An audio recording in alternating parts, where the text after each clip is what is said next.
बिस्मिल्लाहिर्रहमानिर्रहीम। Dear students, welcome to excellence online education. Physics की class में खुशामदीद। फिजिक्स में चैप्टर नंबर 13 जिसका नाम है करंट इलेक्ट्रिसिटी। कल की क्लास में हमने पावर डेसिपेशन का टॉपिक पढ़ा था और आज की क्लास में हमारे पास इस चैप्टर का बिल्कुल आखिरी टॉपिक है इलेक्ट्रोमोटिव फोर्स, ईएमएफ। इस टॉपिक को पढ़ेंगे। देखा जाए तो कल भी हमने थोड़ा सा इसको ब्रीफ कर दिया था क्योंकि पावर डेसिपेशन से ही इसका ताल्लुक होता है और बिल्कुल कल की तरह का ही ये टॉपिक है, लेकिन थोड़ा सा इसको और ज्यादा अच्छे तरीके से समझते हैं ताकि हमें ईएमएफ भी समझ में आ जाए और पावर डेसिपेशन एक दफा और रिपीट हो जाए। So what is electromotive force? Electromotive force क्या होती है जी, इस पर बात करते हैं।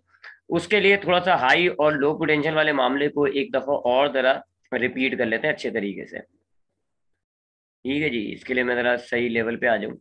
हाँ, तो जरा हाई और पोटेंशियल जो मामला होता है उसको भी हम जरा अच्छे तरीके से समझ लेते हैं क्या होता है। सपोज करें जी, ये मेरे पास एक बॉल है जी। इस वक्त जब ये ए पॉइंट पर है तो इसकी हाइट कम है। यहाँ इस बॉल में एनर्जी कम स्टोर हुई भी होगी क्योंकि हाइट पोटेंशियल एनर्जी की बात कर रहा हूँ मैं यहाँ पे। हम जानते हैं जी कि पोटेंशियल एनर्जी क्या होती है जी, एक ऑब्जेक्ट के अंदर जो एनर्जी होती है जो उसकी पोजीशन की वजह से स्टोर होती है उसको आप पोटेंशियल एनर्जी कहते हैं। तो जब ये बॉल ए पॉइंट पर मौजूद है तो चूंकि इसकी हाइट बहुत कम है, यहाँ इसके अंदर बहुत कम पोटेंशियल एनर्जी स्टोर हुई भी होगी और इस ए पॉइंट को हम क्या कह रहे हैं जी, लो पोटेंशियल। अब इस बॉल को अगर मैं उठा के इस बी पॉइंट पर ले जाता हूं तो अब आपको यहाँ नजर आ रहा है कि बॉल एक हाइट पर चली गई, हाइट बढ़ गई। सो अब हाइट की वजह से आपके इस बॉल में एक जो एनर्जी होती है वो ज्यादा हो जाएगी और उस बी पॉइंट पर हम क्या कह रहे हैं जी कि ये हाई पोटेंशियल पॉइंट है। यहाँ पर बी पॉइंट पर बॉल में पोटेंशियल एनर्जी ज्यादा है। तो दो पॉइंट में ले रहा हूँ जी, एक पॉइंट ए है, यहाँ पर जब बॉल होती है तो इसके अंदर पोटेंशियल एनर्जी कम होती है और एक पॉइंट है बी, यहाँ पर जब बॉल होती है तो इस पे पोटेंशियल एनर्जी ज्यादा होती है। वजह क्या है? हाइट। पोटेंशियल एनर्जी का ताल्लुक हाइट से होता है। आपकी पोटेंशियल ए पॉइंट पर हाइट कम है सो लो पोटेंशियल है और बी पॉइंट पर हाइट ज्यादा है तो हाई पोटेंशियल है। अब ये एनर्जी कहाँ से बन के आई? हम जानते हैं जी कि एनर्जी जो है वो क्रिएटेड तो नहीं होती। तो इसका जवाब भी हमने फर्स्ट ईयर में पढ़ा हुआ है कि जब हम ए से बी लेकर जा रहे होते हैं ऑब्जेक्ट को तो हमने वर्क किया होता है और वो वर्क आपके इस ऑब्जेक्ट में स्टोर हो जाता है। तो हाई हाई पॉइंट पर जाके आपका जो वर्क है बॉल में स्टोर हो गया, सो उसकी जो एनर्जी है वो बढ़ गई।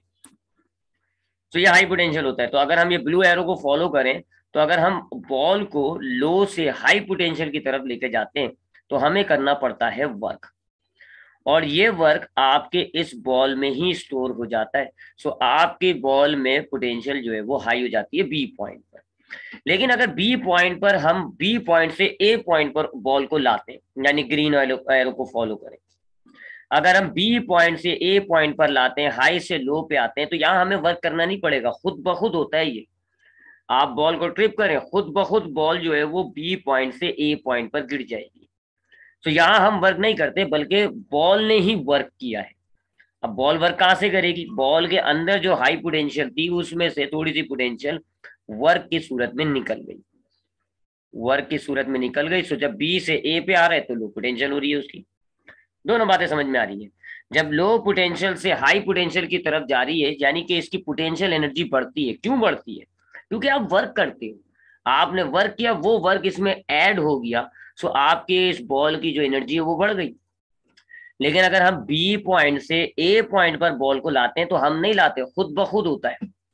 खुद ब खुद बॉल जो है वो बी से ए की तरफ आएगी, हमने तो कोई वर्क नहीं किया, हमने तो कोई एनर्जी सप्लाई नहीं की। तो अब ये वर्क कहाँ से हुआ है? ये बॉल ने वर्क किया है।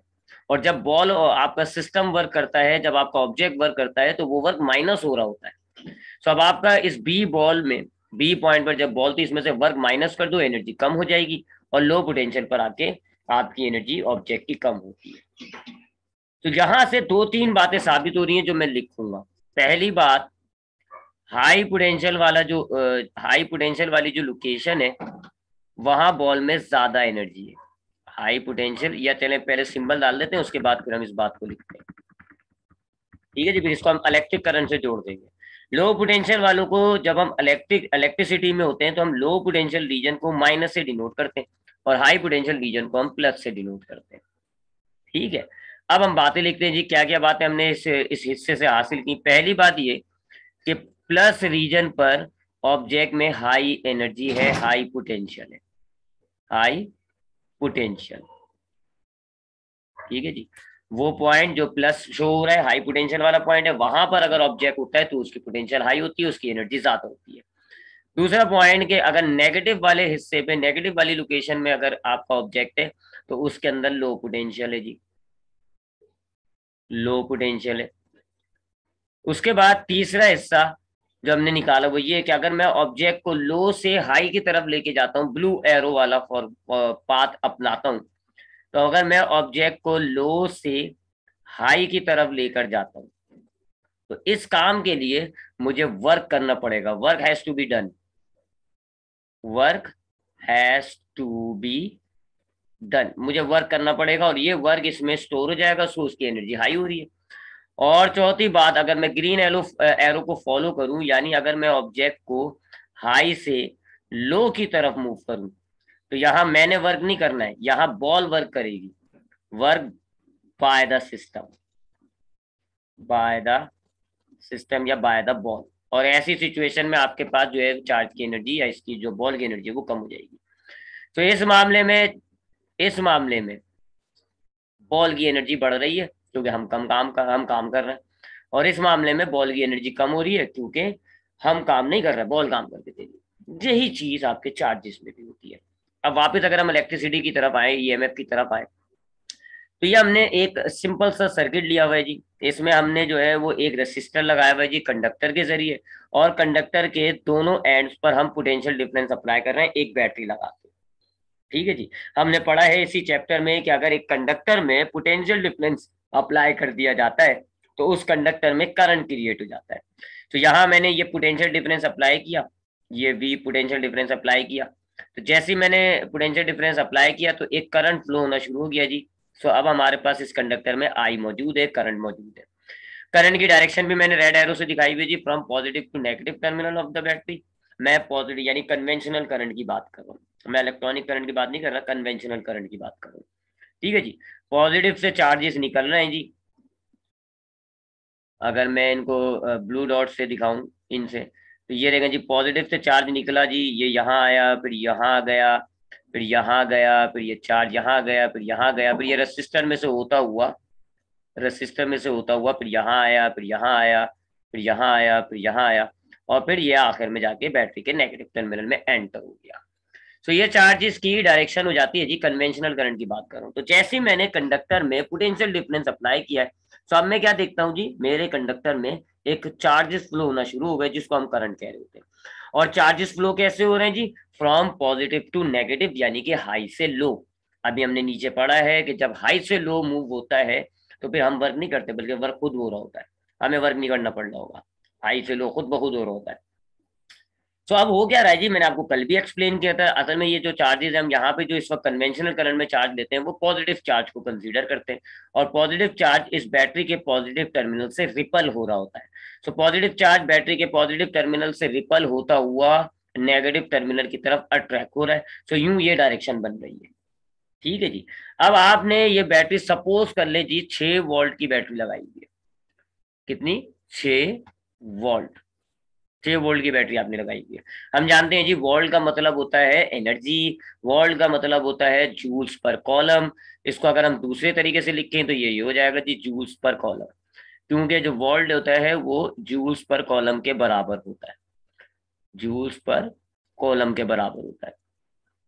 ठीक है जी, जूल्स पर कॉलम को ही हम वोल्ट कहते हैं। तो 6 वोल्ट बोले या ये एनर्जी है, बस वोल्ट में और टोटल एनर्जी में फर्क ये होता है कि ये जो 6 वोल्ट है इसका मतलब है ये एक कॉलम चार्ज की एनर्जी है, सारे चार्ज की नहीं, सिर्फ एक कॉलम चार्ज की एनर्जी बताई जा रही है आपको। तो ये वोल्ट जो है ये एनर्जी ही होती है, यूनिट से प्रूफ हो रहा है। तो अगर सपोज करें जी मैं यहाँ पर 6 वोल्ट की बैटरी लगाता हूँ, ये जो बैटरी मेरे पास है ये 6 वोल्ट की है, ये जो बैटरी में लिखा हुआ है ये पोटेंशियल डिफरेंस है, यानी पॉजिटिव और नेगेटिव के दरमियान 6 वोल्ट का फर्क है। अगर -6 है तो पॉजिटिव 12 होगी, अगर -12 है तो पॉजिटिव 18 होगा, अगर -18 है तो पॉजिटिव जो है वो 24 होगा। ऐसे 6 वोल्ट का जो है ना नेगेटिव पॉजिटिव टर्मिनल के दरमियान डिफरेंस पाया जा रहा है। तो अब जब ये पॉजिटिव से चार्ज निकलता है, इस चार्ज के अंदर 6 जूल्स पर कॉलम की एनर्जी है, इस पॉइंट पर यहाँ पे ये 6 जूल्स पर कॉलम की एनर्जी है। ठीक है जी, अब ये एनर्जी कहाँ से आई है ये मैं आपको बताता हूँ अभी थोड़ी देर में। तो यहाँ पर जब ये इस तरफ चार्ज आपके पास मौजूद है, यहाँ पर अभी चार्ज में कितनी एनर्जी है, 6 जूल्स पर कॉलम। लेकिन जब ये रेसिस्टर पे से गुजरता है, तो हमने कल पढ़ा है रेसिस्टेंस क्या होती है। एटम्स होते हैं जी, जो कि कंडक्टर के या इन मटेरियल्स के जो एटम्स होते हैं, ये इलेक्ट्रॉन फ्लो में रुकावट डालते हैं जी, और इससे क्या होता है, इलेक्ट्रॉन्स या जो चार्जेस होते हैं ये एटम से टकरा के अपनी एनर्जी को लूज कर देते हैं, जिस चीज को आप रेसिस्टेंस कह रहे हो। तो जब ये 6 जूल्स पर कॉलम का चार्ज रेसिस्टर में से गुजरेगा, इसमें से एनर्जी निकल जाएगी ड्यू टू रेसिस्टेंस। कल हमने बात करी कि इस एनर्जी को हम कह रहे होते हैं पावर डेसिपेशन। अगर हम इस एक सेकंड में कितनी एनर्जी निकल रही है तो इसको हम कहते हैं पावर डेसिपेटेड। हमने कल इसके फॉर्मूले भी बनाए थे जी, पावर डेसिपेटेड। तो जब ये 6 जूल का चार्ज जो है, 6 जूल का चार्ज आपका बैटरी के पॉजिटिव टर्मिनल से निकला, 6 जूल्स पर कॉलम इसमें एनर्जी थी। लेकिन जैसे ये पावर यानी कि रेसिस्टर में से गुजरेगा, तो रेसिस्टर के एटम से ये कोलिजन होगा, जिससे एटम्स जो है वो इसकी एनर्जी को खींच के अपने अंदर हीट एनर्जी में कन्वर्ट कर देंगे, जिसको हमने कल पावर डेसिमेशन कहा था। सो जब अब रेसिस्टर के दूसरे टर्मिनल से चार्ज निकलेगा, इसके अंदर एनर्जी नहीं होगी, इसकी सारी एनर्जी निकल जाएगी। और अब जब नेगेटिव की तरफ आएगा, तो अब इसकी एनर्जी रिड्यूस हो गई, इसकी एनर्जी रिड्यूस हो गई। ठीक है जी। अगर यहाँ 12 वोल्ट का था चार्ज, तो अब नेगेटिव की तरफ आएगा तो वो 6 वोल्ट का चार्ज होगा। ठीक है जी। तो अब हम यहाँ पर ये तो हमने कल भी बात करी थी। सो अगर हम ये लेते हैं कि हमारे पास एक 6 वोल्ट की बैटरी है, तो डिफरेंस देख लो आप, नेगेटिव कितना है 6, पॉजिटिव कितना है 12, डिफरेंस आ गया 6 वोल्ट का। अब जब इस बैटरी को मैं कंडक्टर में लगाता हूं, तो ये बैटरी हर चार्ज को 12 जूल्स पर कॉलम की एनर्जी पे ले आएगा। अब आपका जो चार्ज है 12 जूल्स पर कॉलम एनर्जी का चार्ज पॉजिटिव टर्मिनल से निकलेगा, रेसिस्टर से होता हुआ नेगेटिव टर्मिनल में आ जाएगा। लेकिन रेसिस्टर इसमें से 6 जूल निकाल देगा। तो जब आपके नेगेटिव टर्मिनल में चार्ज आएगा, उसकी एनर्जी कितनी होगी, 6 वोल्ट। ठीक है जी। अब यहाँ इस बैटरी की तरफ आते हैं यहाँ पे। तो यहाँ से जब हमारे पास चार्ज निकला था, यहाँ से जो चार्ज निकला था उसकी एनर्जी थी 12 वोल्ट। लेकिन जब नेगेटिव टर्मिनल पे चार्ज आ रहा है, तो उसकी एनर्जी है 6 वोल्ट। 6 एनर्जी कहाँ चली गई, पावर डेसिपेशन, यहाँ चली गई जी, 6 वोल्ट यहाँ रिलीज हो गई है हीट की सूरत में। ठीक है जी।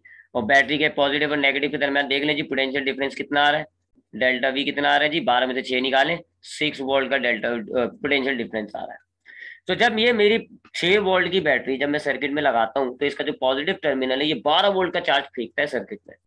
लेकिन रेसिस्टर उस 12 वोल्ट के चार्ज में से 6 वोल्ट एनर्जी कंज्यूम कर लेता है, और बचती है 6 वोल्ट की एनर्जी। अब ये 6 वोल्ट चार्ज वाला 6 वोल्ट एनर्जी वाला जो चार्ज है, ये मेरी बैटरी के नेगेटिव टर्मिनल में एंटर हो जाता है।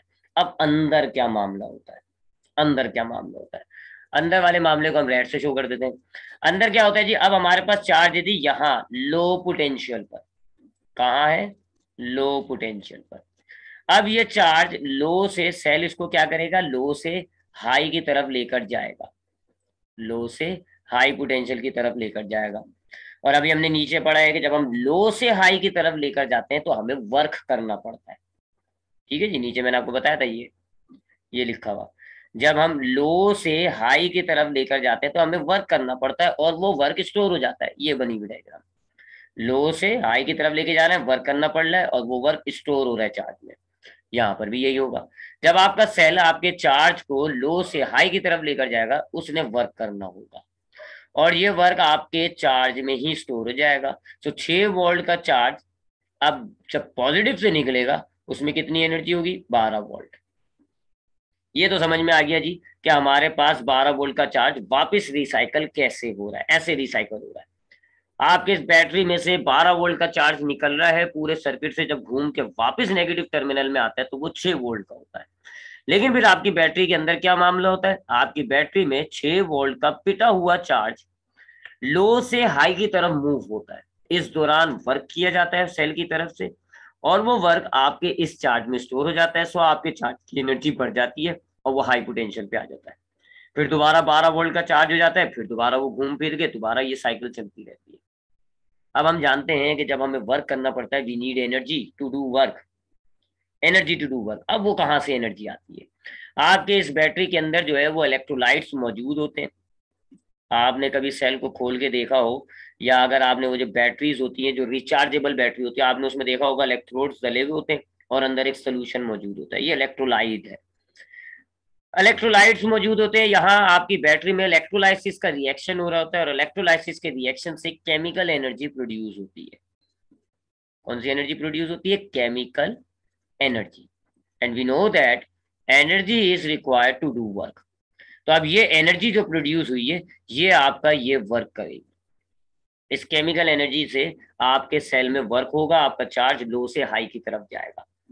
ये सब बराबर होंगी, जितनी केमिकल एनर्जी होगी उतना ही वर्क होगा, उतना ही चार्ज में स्टोर होगा, उतना ही पावर डेसिपेट होगी। ये सब इक्वल होती है। मिसाल के तौर पे यहाँ पर जो केमिकल एनर्जी प्रोड्यूस हुई है वो ये जी 6 जूल्स पर कॉलम, वोल्ट कह लेते हैं इसको हम। अगर 6 वोल्ट एनर्जी प्रोड्यूस हुई है, ये 6 वोल्ट से हुआ जी वर्क कितना? 6 वोल्ट। और ये वर्क जब चार्ज में स्टोर होगा तो 6 वोल्ट से चार्ज कितना हो जाएगा? 12 वोल्ट। जब 12 से यहाँ पर आएगा तो रेसिस्टेंस में से कितनी खींचेगा? 6 वोल्ट। फिर 6 वोल्ट वाला चार्ज यहाँ आएगा। ये सारी देख रहे हो आप, एक जैसी है। पावर डेसिपेशन जितनी हो रही है उतना ही आपके सेल को वर्क करना पड़ रहा है और उतनी ही केमिकल एनर्जी प्रोड्यूस हो रही है। ये सब इक्वल होती है। क्यों? Law of conservation of energy. Energy can neither be created not destroyed. कोई नई इजाफी एनर्जी नहीं बनेगी, ना इजाफी एनर्जी कोई खत्म हो जाएगी, इक्वल रहेगी। तो समरी ये हुई कि आपका सेल 12 वोल्ट का चार्ज निकालता है, रेसिस्टर उसमें से 6 वोल्ट खींच लेता है। अब बचे 6 वोल्ट, तो जब आपकी बैटरी के नेगेटिव टर्मिनल में 6 वोल्ट वाला चार्ज आएगा तो अब आपका बैटरी क्या करेगा जी? केमिकल एनर्जी के जरिए 6 वोल्ट एनर्जी प्रोड्यूस करेगा और उस 6 वोल्ट एनर्जी की मदद से अब ये जो लो पोटेंशियल चार्ज है इस पे वर्क करेगा। और अब आपका वर्क, आपके वर्क की वजह से चार्ज लो से हाई की तरफ आएगा, ये वर्क इसमें स्टोर हो जाएगा and now it becomes 12 volt charge. ऐसे चलता रहेगा, चलता रहेगा। एक टाइम आएगा आपके पास ये इलेक्ट्रोलाइट अपनी मुद्दत पूरी कर लेंगे, केमिकल एनर्जी प्रोड्यूस होना बंद हो जाएगी। और जब केमिकल एनर्जी प्रोड्यूस होना बंद हो जाएगी तो अब ये वर्क नहीं हो सकता। तो अब लो पे चार्ज तो आ जाएगा लेकिन लो से हाई नहीं जाएगा, ये सब बंद हो जाएगा। आप कहते हैं सेल डेड हो गया। ऐसे टर्म में आप क्या कहते हो? सेल डेड हो गया। अब यहाँ पर ये जो 6 वोल्ट चार्ज निकल रहा है, ये जो 6 वोल्ट एनर्जी निकल रही है, अगर हम इसको टाइम रेट निकाल लें इसका, यानी कि कितनी कितनी जूल्स एनर्जी निकली है, रेसिस्टर ने कितनी जूल एनर्जी खींची है जी इन यूनिट टाइम, इसको हम कह रहे होते हैं पावर डेसिपेटेड। ठीक है जी, ये 6 वोल्ट नहीं होगी, ये कम भारी होगी, कल हमने फॉर्मूला बनाया। ये जो 6 वोल्ट निकल रही है इसको आप हीट एनर्जी कह रहे हो, ये आपकी हीट एनर्जी है पर कॉलम। पर कॉलम हीट एनर्जी कितनी प्रोड्यूस हो रही है। लेकिन हमने कल पावर डेसिपेशन में इसकी बात की कि अगर हम एनर्जी को टाइम से डिवाइड कर देते हैं और ये पता करते हैं जी कि एक एक सेकंड में कितनी एनर्जी रिलीज हो रही है, इसको हम पावर कह रहे होते हैं। तो ये पावर डेसिपेशन हमने कल पढ़ लिया है। और ये जो केमिकल एनर्जी प्रोड्यूस हो रही है 6 वोल्ट, जिससे ये वर्क हुआ है, that work is called EMF. ये जो वर्क हुआ है ना आपके लो चार्ज पर, लो पोटेंशियल वाले चार्ज पर जो बैटरी वर्क कर रही है और उसको हाई पोटेंशियल वाला चार्ज बना रही है, that work which is done by the cell is called EMF. So EMF क्या है जी? Work done on the charge in moving it from low to high potential, which is done by the source of potential difference. क्या आपके potential difference का जो source होता है वो चार्ज को लो से हाई की तरफ ले जाता है और वर्क करता है। That work which is almost equal to the chemical energy produced, it is EMF। और ये उतनी होगी जितना आपकी बैटरी का पोटेंशियल डिफरेंस होगा। ठीक है, पोटेंशियल डिफरेंस बैटरी का जितना होगा उतना ही ईएमएफ होगा। ये ईएमएफ है, वजह आपके सामने। पोटेंशियल डिफरेंस का मतलब हो गया लो और हाई के दरमियान कितना फर्क है, उतना ही तो वर्क होगा ताकि लो से हाई की तरफ है, और वही वर्क ईएमएफ कहलाता है। तो जो सेल आपका जो है वो वर्क कर रहा है ना लो चार्ज पर ताकि उसका हाई पोटेंशियल चार्ज बना दे, इसको आप ईएमएफ कह रहे होते हैं। इसका यूनिट वोल्ट ही होगा क्योंकि ये पोटेंशियल डिफरेंस के ही बराबर होती है, वर्क ही है ना दोनों। पोटेंशियल डिफरेंस क्या होता है? Work on the coulomb charge. और ईएमएफ क्या है जी? Work done on the coulomb charge. बात एक ही है, बस ये जो ईएमएफ होता है इसमें हमेशा चार्ज लो से हाई की तरफ जा रहा होता है, यहाँ पर केमिकल एनर्जी के जरिए ईएमएफ हो रहा होता है वगैरह वगैरह। तो ये हमारे पास हो गया जी ईएमएफ। अगर हम इसको एक छोटा सा समराइज करें एक दूसरी एग्जाम्पल के साथ, तो मेरे पास ये एक बैटरी है जी, पॉजिटिव नेगेटिव। ठीक है जी, दैट सपोज करें जी इस बैटरी पे मेंशन हुआ है जी 12 वोल्ट, ये पोटेंशियल डिफरेंस हो गया पीडी। इसका मतलब है इसका पॉजिटिव आप लगा लो जी, सपोज करें इसका पॉजिटिव है 24 वोल्ट पे और नेगेटिव कितना होगा? 12 वोल्ट पे। डिफरेंस आ गया जी 12 वोल्ट का। अब जब यहाँ से चार्ज निकलेगा वो 24 वोल्ट का चार्ज होगा, जब वो रेसिस्टर में से गुजरेगा उसमें से 12 वोल्ट एनर्जी निकल जाएगी। अब 12 वोल्ट का चार्ज वापस आपके नेगेटिव टर्मिनल में आ जाएगा। अब यहाँ बैटरी क्या करेगी जी, 12 वोल्ट का चार्ज जो आया नेगेटिव टर्मिनल में उसको उठा के पॉजिटिव की तरफ लेकर जाएगी। इस दौरान लो से हाई मूव हो रहा है तो वर्क करना पड़ेगा, और वर्क कितना होगा जी, जितना पोटेंशियल डिफरेंस होता है, यानी कि 12 वोल्ट। 12 वोल्ट का वर्क आपका चार्ज पे होगा, तो अब आपका चार्ज कितना हो जाएगा जी, 24 वोल्ट का, और आपका ये सर्किल साइकिल चलती रहेगी। तो that work which is done by the cell is called EMF, it is called EMF. तो ये अब तो हमने ईएमएफ पढ़ लिया। ईएमएफ का फॉर्मूला वही पोटेंशियल डिफरेंस आता है जी, पोटेंशियल डिफरेंस वाला फॉर्मूला, यानी वर्क डन पर कॉलम चार्ज। यूनिट भी इसका वही होता है, वोल्ट। ठीक है, अब आगे बढ़ते हैं, फर्दर बात करते हैं। अब अगर हम बैटरी को झांकें, बैटरी को झांके, चलो ऊपर बैटरी बनी हुई तो है, हाँ, अगर हम बैटरी की बात करें ना, तो बैटरी में अब हमने देखा ईएमएफ के दौरान चार्ज जो है वो नेगेटिव से पॉजिटिव की तरफ मूव हुआ है। ये बैटरी बना ली हमने, ठीक है जी। ये इसको आप कह लो, ये इसका जो है वो नेगेटिव टर्मिनल है, ये इसका पॉजिटिव टर्मिनल है। तो हमने ईएमएफ अब पढ़ लिया। अब हमने देखा ईएमएफ के दौरान आपका जो बैटरी होती है वो चार्ज को नेगेटिव से पॉजिटिव की तरफ या लो से हाई की तरफ लेकर जाती है, और ये यहाँ पे ये वर्क जो हो रहा है, इस वर्क को आप ईएमएफ कह रहे हो। ये वर्क आपके चार्ज में स्टोर हो जाता है, that is EMF, work done on the charge in moving from low to high potential. अब जाहिर बात है यहाँ मटे, ये बैटरी खाली नहीं है, अंदर इलेक्ट्रोलाइट्स मौजूद है, इलेक्ट्रोलाइसिस का रिएक्शन हो रहा है, एटम्स मौजूद है, इलेक्ट्रो और चार्जेस मौजूद है। तो यहाँ पर जब चार्ज आपका मूव कर रहा होगा, इस दौरान यहाँ पर भी इसको रेसिस्टेंस मिलेगी। हमने पढ़ा है रेसिस्टेंस क्या है, एटम्स हो जाएंगे, अगर एटम्स मौजूद हैं तो फिर आपके चार्जेस फ्लो के दौरान उससे टकराएंगे और उसमें से एनर्जी रिलीज होगी। तो यहाँ बैटरी के अंदर भी तो चार्जेस होंगे ना, बैटरी के अंदर भी तो एटम्स होंगे इलेक्ट्रोलाइसिस के, और जाहिर बात है जब चार्ज आपका नेगेटिव से पॉजिटिव की तरफ जा रहा होगा तो इस दौरान वो उनसे कोलिजन करेगा, और एक रेसिस्टेंस अब आपकी बैटरी के अंदर भी होगी, उसको हम कहते हैं internal resistance. Internal resistance, internal resistance क्या है जी, कि आपका ये जो सोर्स होता है ईएमएफ का, या ये इसको पोटेंशियल डिफरेंस का भी सोर्स कह सकते हैं आप, सोर्स ऑफ ईएमएफ भी कह सकते हैं। तो इसके अंदर भी आपके चार्जेस को फ्लो के दौरान रुकावटें आती हैं, एटम्स मौजूद होते हैं, ज्यादा जब सोर्स के अंदर चार्ज मूव कर रहा होगा तो उसको भी रुकावटें मिलेंगी, उसको इंटरनल रेसिस्टेंस मिलेगा।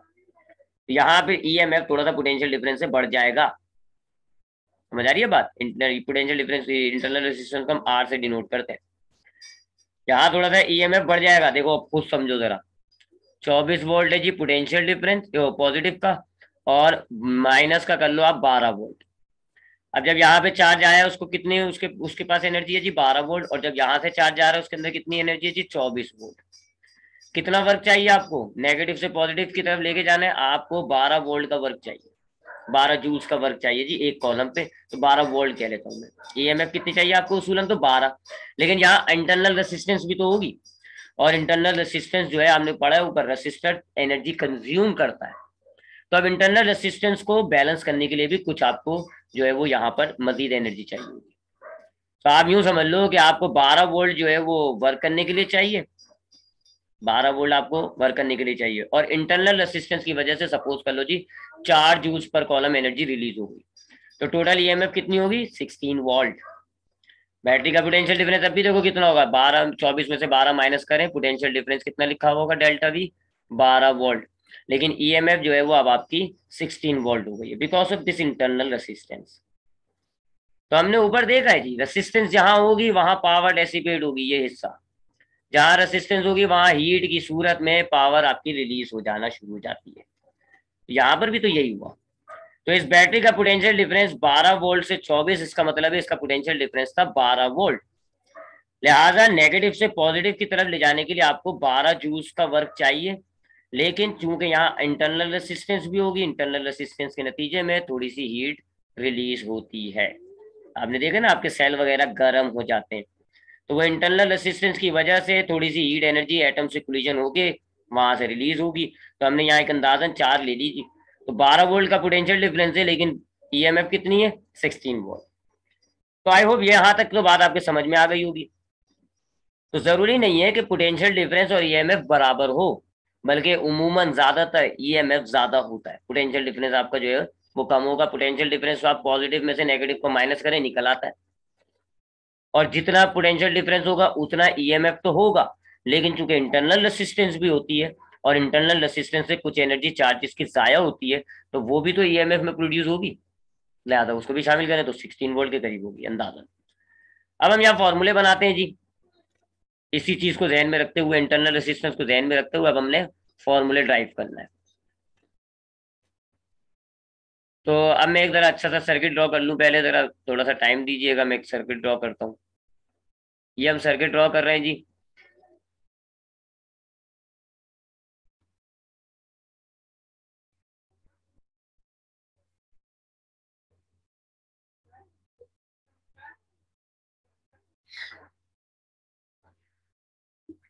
ये हमने रेसिस्टर लगाया जी, ये हमने क्या लगाया है, रेसिस्टर। और ये हमने पोटेंशियल डिफरेंस का सोर्स लगाया जी, जो कि ईएमएफ के तौर पे काम करेगा, ईएमएफ कह लो इसको आप। ये ईएमएफ है ना, क्योंकि यहाँ पर ये ईएमएफ प्रोड्यूस करेगा, ईएमएफ, जो अभी आपको समझा। तो ये हमारे पास है जी, हमने यहाँ ईएमएफ को एज अ सोर्स लगाया है, इसको हम कहते हैं जी कि ईएमएफ को हमने सोर्स के तौर पे लगाया है।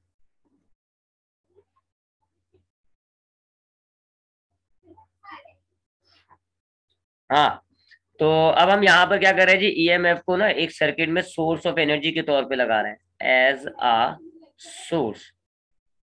ये हमारे सर्किट में जो वही चार्ज को एनर्जी प्रोवाइड करने वाला काम दे रहा है। तो हमने यहाँ ये बैटरी लगा दी पॉजिटिव, ये वही अभी डायग्राम जो समझाई थी, रेसिस्टर यहाँ से घूम के यहाँ पे आ रहा है, नेगेटिव से पॉजिटिव, ईएमएफ जो है चार्ज लेके जा रहा है, एनर्जी प्रोड्यूस कर रहा है। अब यहाँ से लेके यहाँ तक के पोटेंशियल डिफरेंस को आप वी कह लो जी, जो कि रेसिस्टर का पोटेंशियल डिफरेंस कहलाएगा। और यहाँ ईएमएफ में आपको पता है कि इंटरनल रेसिस्टेंस मौजूद होगी, ईएमएफ में आपको पता है ना इंटरनल रेसिस्टेंस मौजूद होती है। अच्छा जी, अब ये जो ईएमएफ है इसका फॉर्मूला क्या होगा हमारे पास, अगर ओम्स लॉ आपको याद हो, पहले मैं यहाँ पे पॉइंटर चेंज कर लेता हूँ। ओम्स लॉ आपको याद है जी, ओम्स लॉ होता है V equals to I R.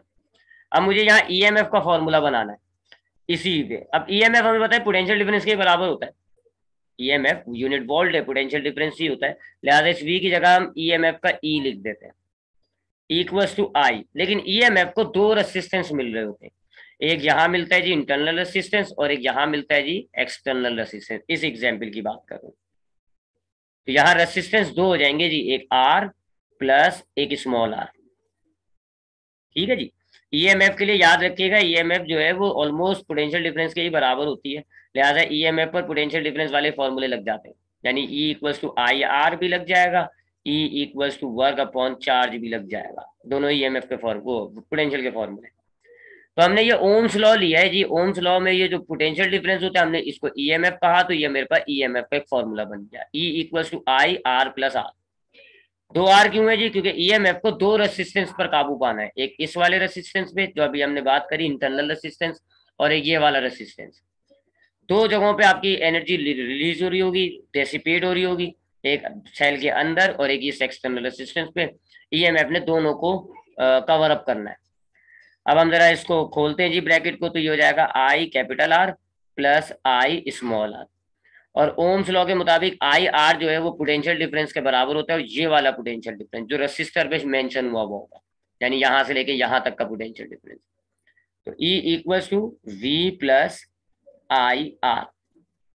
ये ईएमएफ का वो फॉर्मूला हो गया अगर हम ईएमएफ को सोर्स के तौर पे इस्तेमाल कर रहे हैं, जैसे कि ये देख लें, ऊपर मैंने आपको बताया था ना, ये वाला दो ईएमएफ में दो आपको एनर्जीज मिलती है, एक ये एनर्जी है जो पोटेंशियल डिफरेंस के बराबर होती है, और एक ये एनर्जी है जी जो उसको इंटरनल रेसिस्टेंस को बैलेंस करने में लगती है। तो यहाँ देख लें जी, ये जो वी आ रहा है ये वाला भी, ये वही हो गया जी आपके यहाँ पर पोटेंशियल डिफरेंस कितना है कंडक्टर में, जैसे कि इस पॉइंट से इस पॉइंट पर कितना पोटेंशियल डिफरेंस है, या यूं कह लो जी कि पॉजिटिव से नेगेटिव के दरमियान पोटेंशियल डिफरेंस कितना है, ये वो वी है।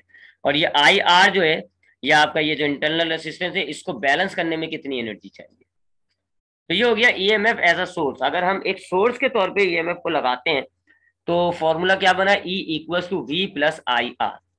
लेकिन अब अगर हम ईएमएफ को एज अ सोर्स नहीं, एज एन एक्सटर्नल रेसिस्टेंस लगाते हैं, ईएमएफ एज रेसिस्टेंस, यानी कि जब आप चार्ज कर रहे हो अगर एक ईएमएफ को, तो ये अब आपके पास ईएमएफ है, ये ये रेसिस्टर नहीं है, ये ईएमएफ है, और ये आपने source of potential difference apply किया हुआ है। ये ईएमएफ है और ये पोटेंशियल डिफरेंस हो गया। यानी यूं कह लो, अब आप सेल को चार्ज कर रहे हो।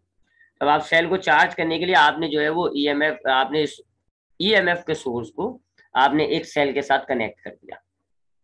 अब हमने इसका V equal to I R,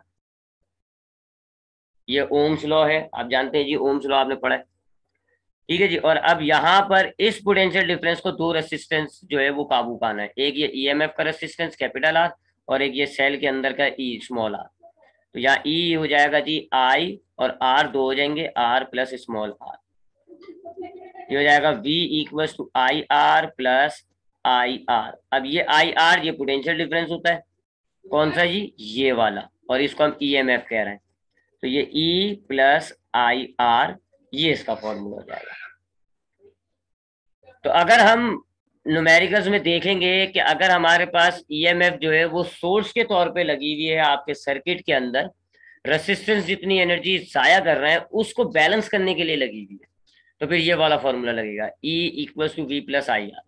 और अगर हम देखते हैं जी कि हमारे पास न्यूमेरिकल में ईएमएफ जो है वो खुद एक रेसिस्टर है और पोटेंशियल डिफरेंस से वो चार्ज हो रहा है, तो फिर हम ये वाला फॉर्मूला लगाएंगे। यहाँ आपका ये चैप्टर जो है वो कंप्लीट हो जाता है। इसके तमाम टॉपिक्स को हमने वाइंड अप कर लिया, और अब इंशाल्लाह नेक्स्ट क्लास में हमने इस चैप्टर के न्यूमेरिकल्स को स्टार्ट करना।